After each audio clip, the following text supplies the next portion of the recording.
আজকে বানাবো সর্ষে দিয়ে পাবদা মাছ। তো পাবদা মাছগুলো আমি প্রথমে ধুয়ে নিয়েছি। এই দেখো, নিয়েছি ধনেপাতা, টমেটো, পেঁয়াজ, কাঁচা লঙ্কা আর কাজু। তো ওগুলো বেটে নিই, আর পেঁয়াজটা কেটে নিই, ধনেপাতাটাও কেটে নিই, টমেটো, কাঁচা লঙ্কা কেটে নিয়ে তারপরে আসছি। দেখো, মাছগুলো নুন হলুদ আর কাঁচা তেল দিয়ে মেখে নিয়েছি। এবার এদিকে তেলও গরম হয়ে গেছে, মাছগুলো ছাড়ব।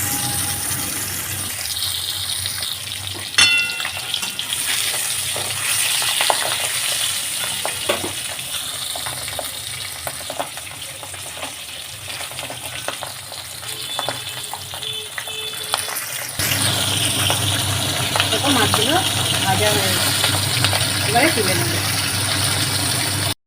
দেখো, পেঁয়াজটা ভাজা হচ্ছে, আর তোমাদের সাথে একটু গল্প করে নিই যে আমি কিন্তু হাউস ওয়াইফ, আর টুকটাক হাতের কাজ অনেক কিছুই পারি, এবং মাঝে কেক মেকিংও শিখেছি।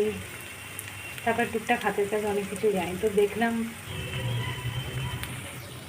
পেঁয়াজটা ভাজা ভাজা, তারপর আমার টমেটো পেঁয়াজটা ভাজা ভাজা হয়ে গেছে। এবারে আমি দেবো একটু হলুদ গুঁড়ো,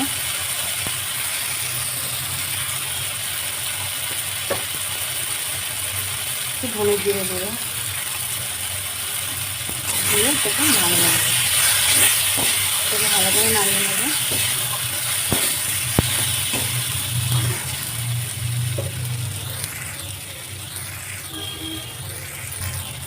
এবারে কাজু বাটাটাও দিয়ে দেবো, কাঁচা লঙ্কা,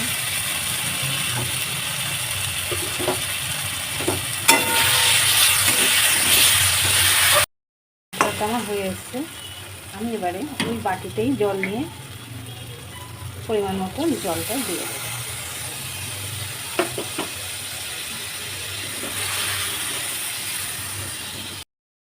দেখো, আমার ঝোলটা ফুটে গেছে। এবার আমি সর্ষে পাউডারটা দিয়ে দেবো।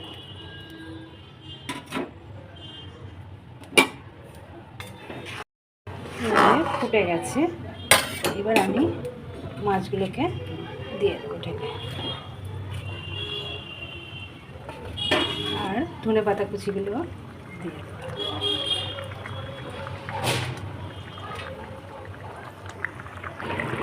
সর্ষে পাবদা হয়ে গেছে। লাস্টে একটু কাঁচা তেল দেবো।